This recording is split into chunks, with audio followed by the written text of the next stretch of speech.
За сайн байцгаана уу та бүхэнд өнөөдрийн мэнд төргий түүх нийгмийн ухааны огшны их мэнд байна.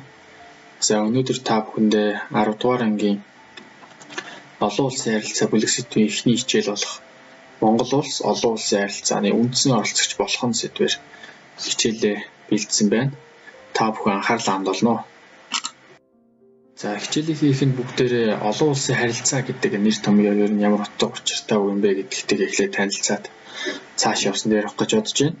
За олон улсын харилцаа гэдэг нь дэлхийн улс ба улс бус оролцогчид хоорондын олон талт харилцаа, тэдний гадаад бодлого, үйл ажиллагаа, судалдаг нийгмийн шинжилгээ ухааны салбар болол өөрөө олон улсын харилцаа гэж нэрлэдэг байна. За энэ бол тусдаа бие даасан шинжилгээ ухааны салбар болон хөгжсөн байгаа. За олон улсын харилцааны үндсэн оролцогч нь бүрэн эрхэт тусгаар тогтносон улс байдаг.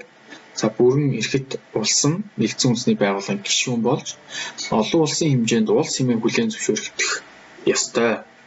За нэгдсэн үндэсний байгууллагын гишүүн улс хэмээн хүлээн зөвшөөрөгдөхийн тулд улс орнууд хүнд бэрх амаргүй замыг туулсан байдаг. Тэгэхээр энд бол Монгол улс өөрөө нэгдсэн үндэсний байгууллагын гишүүн.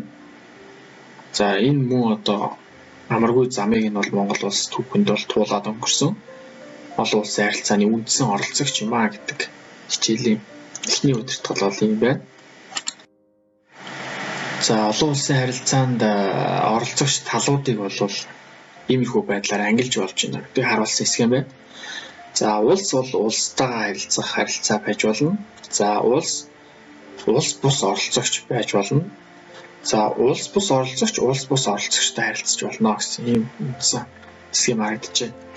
За улс бус оролцогч гэдэг талтай бүгдээрээ үргэлжлээд хичээлээ тусдаа ярилцаад явах болно.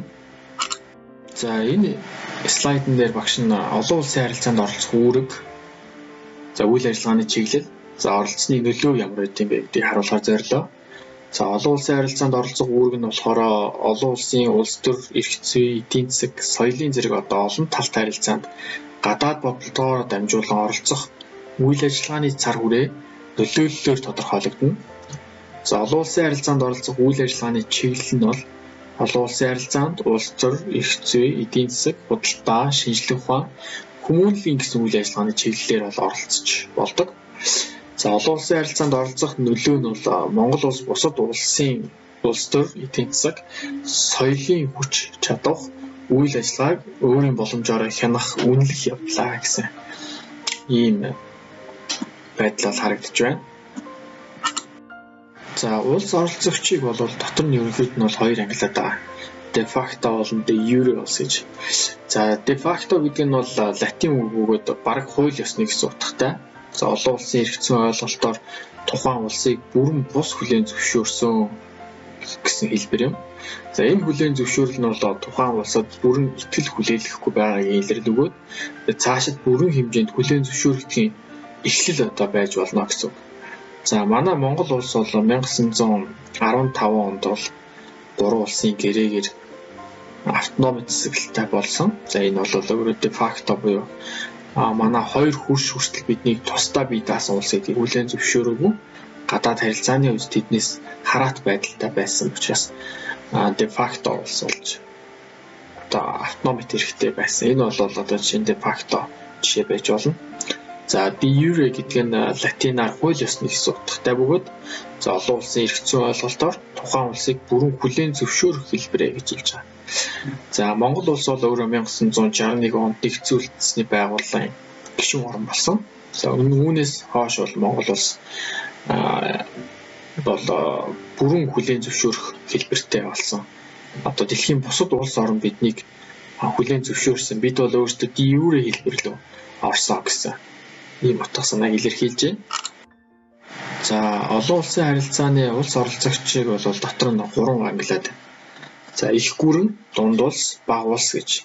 За их гүрэн гэдгийн шинж нь ямар байх вэ гэхээр өөрийн аюулгүй байдлыг төдийгүй хөрч холбоотой улсууд бүс нутгийн аюулгүй байдлыг хангах хүчин чадалтай байдаг улсуудыг хэлж байна. За жишээ нь Америк, Орос, Хятад, Энэтхэг гэх юм те. Ийм олон улсууд байна. За хөрш холбоотой улсуудаа өмгөөлж хамгаалдаг, тэдний бүрэн бүтэн байдалд анхаарал халамж тавьдаг гэсэн санаа явж байна гэсэн үг. За дунд улсад бол өөрийн ойрын хүрээлэлтэй ялангуяа хөрш улсууд бүс нутагтаа баттай нөлөөлдөг.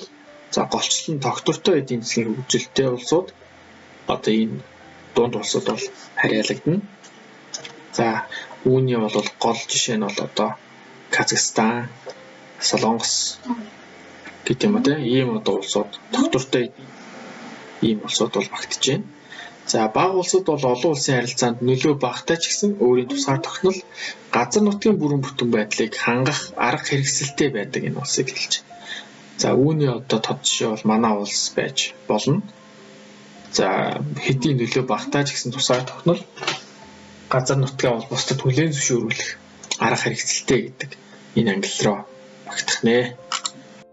За олон улсын харилцааны улс бус оролцогч гэхээр юу гэдэг юм бэ гэхээр засгийн газрын оролцоо дэмжлэггүйгээр улс үндэстэн дамнасан янз бүрийн оролцогчид олон улсын байгууллага хоорондын харилцаа хамтын ажиллагааг бол голчлон авч үздэг. За үүнд бол ерөнхийдөө хоёр ойлголт байна. За нэгдүгээр үндэстэн дамнасан корпорац, нөгөөх нь олон улсын төрийн бус байгууллага. За үндэстэн дамнасан корпорацийн бол үйл ажиллагаараа олон улсын шин чанартай гадаадад хөрөнгөтэй үндэстэн дамнасан корпорацууд бол үүнд хамаарх нь. За олон улсын төрийн бус байгууллагад бол олон улсын засгийн газар хоорондын гэрээ хэлэлцээрээр үүсгэн байгуулагдаагүй ашигын бус хоёроос дээш улсаас санд авч үйл ажиллагаагаа явуулдаг аливаа олон улсын байгууллагыг бол хэлнэ гэж тодорхойлон заасан байна. За өнөөдрийн хичээл маань түрээд өндөрлөж байна. Багш нь энэхүү хичээлийг аль болох схем диаграмаар илүү товч тодорхой заахыг хичээлээ. За та бүхэн илүү дэлгэрэнгүй судлахыг хүсэх юм бол интернет одоо ашиглаж болно. Мөн 10 дугаар ангийн нийгэм судлал хичээлийн олон улсын харилцаа бүлэг сэдвээс илүү сайхан дэлгэрэнгүй уншиж дасгал даалгаврыг ажиллаж болох юм аа. Ингээд дараагийн хичээлээр дахин уулзлаа. Түр баяртай.